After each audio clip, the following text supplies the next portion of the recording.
بسم الله الرحمن الرحیم. یو ور بیا کاشف فلفل فاونډیشن نه دا مهال موجود یم کاشف فلفل فاونډیشن کې. کاشف بای بیمار دی، هغه ته لپاره هم دعاګانې کوئ. په څنګ کې را سیولار عبدالرحمن نن تقریبا اته میاشتې مخکې د مونږ راوستی و. هغه ویډیو تاسو هم کتلی شئ چې په رضا خدا خلک چې کوم ټایم په نشه کې په رضا خو نه راځي هسپتال ته، خو بیا هغه چې نشې نه اوړي بیا ورته احساس کېږي د خپل فیملي، د خپل مور او پلار، د خپل ورونو خویندو. ځکه چې نشه کې دي خو په ځان نه نه مور پیژني، نه خور پیژني، نه رونه پیژني، بس صرف ورته نشه ښکاري. نن الحمدلله عبدالرحمن تاسو کتی شئ، د ده به تېره ویډیو هم ګورئ او اوس یې هم کتی شئ. شپږ میاشتې اووه میاشتې دلته تېرې کړې. ده نه به تپوس کوو چې دلته یې څه څه زده کړه، ماحول یې څنګه و، ځکه دې کمانډر شوی هم و د شپږو اووه میاشتو کې. الحمدلله دلته ډېر ښکلی وخت تېر کړو. عبدالرحمن رومبې خو ورته نوی ژوند یو ځل بیا مبارک شه. تاسو یې مبارک شه.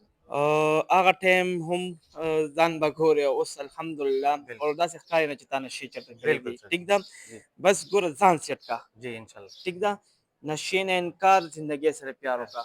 بالکل سر. نن سبا داسې وخت دی څوک لږ 100 روپۍ کور ته راوړي او که نه علاجونه ټوټي. بالکل. مور پریشانه چې مور څه ټایم پریشان. نشه وه، مور پریشانه، ټول پریشانه، ټول فیملی پریشان. ټوله فامیل پریشانه. جی. اوس الحمدلله ته سیټ شوې، بس د مور پلار سهاره به جوړېږي، د مور سهاره به جوړېږي، ټیک ده، د دې روډ سهاره به جوړېږي.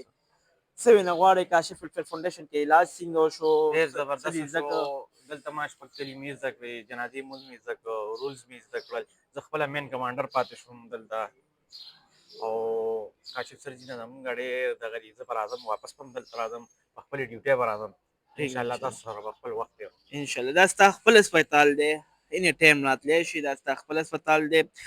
کتونکو زمونږ صرف میشن دغه دی، کاشف بھائی سوچ دغه دی انسانیت، چې د انسانیت کار وکړو. ځکه د یو مور سترګو کې جړا به خو وچه شي، د یو خور سترګو کې جړا به وچه شي، د یو ورور سترګو کې جړا به وچه شي. رور مې دې چې څه ټایم راوستو، تاسو هم وایي ټول پریشان وو. زه به ته ووایم نن الحمدلله دې تاسو کتی شئ، څه مطمئن ترې شوئ که نه؟ شکر دی الحمدلله ډېر ترې مطمئن یم ستاسو هاسپټل نه چې کوم دا دلته ماحول دی او ډېر زبردست ماحول دی، داسې چې یو فیملي شانتې ماحول دی. باقي دلته ورته ته هر یو شیز میلاو شوی دی او کار پې شوی دی او ډېر چینج پکې راغلی دی، ژوند کې ډېر بدلون راغلی دی. هغه کسانو ته څه پیغام ورکوې چې کوم دا نشې کوي؟ زه خو هغه کسانو ته دا پیغام ورکوم چې دا نشې او دا دغه شیزونه دا ډېر یو فضول کار دی او انسان د ژوند نه ختمول غواړي ځان په دې باندې نشې چې کوم کسان کوي. او زه هغوی ته دا پیغام ورکوم چې دا شیزونه ډېر فضول دي، دا مه کوئ، چرس، پوډر، نسوار، دا یو فضول کار دی. نو زه هغوی ته دا ریکویسټ کوم چې دا خپل مور پلار خدمت وکړي او یو ښه انسان جوړ شي، دعاګور جوړ شي مور پلار لپاره. مننه رور، خوشحاله اوسئ. عبدالرحمن به اوس ځي خپل فیملی ته انشاءالله. د دې ټایم دلته برابر شو، راځي به بیا به راځي دلته موږ سره په ډیوټۍ انشاءالله. په څنګ کې چې کوم ماشومان ګوري دا کاشف به یې څه راوستي دي. انشاءالله اختر نه بعد به دا کوم یو ماشوم دی د افغانستان دی، دی به افغانستان ته بوځو یې. اسد ماشوم دی، یو ځل یې بوتلی و خو بس دی نه پوهېږي. کسروار هغه خلک دي چې کوم خرڅولو والا دي. زه به هغې ته دا وایم چې ستاسو هم په کور کې دقسې بچي به وي، ستاسو په کور کې به دقسې ګلالي وي چې دې له تاسو کله نشه ورکوي، لږ سوچ کوئ چې آیا زما په کور کې به دقسې ګلالۍ وي. دې به بیا بوځو انشاءالله افغانستان ته، خپلې فیملي ته. اختر نه بعد انشاءالله په تمه اوسئ د افغانستان پښتانه. کاشف بھائی به راسره هم ځي. عبدالرحمن بیا هم د نوی ژوند ډېر ډېر مبارک شه. مننه. بل زمونږ دا کم کانټیکس نمبر دي 0311 76 91 820 0314 64 32 32 په دې واتس اپ هم شته.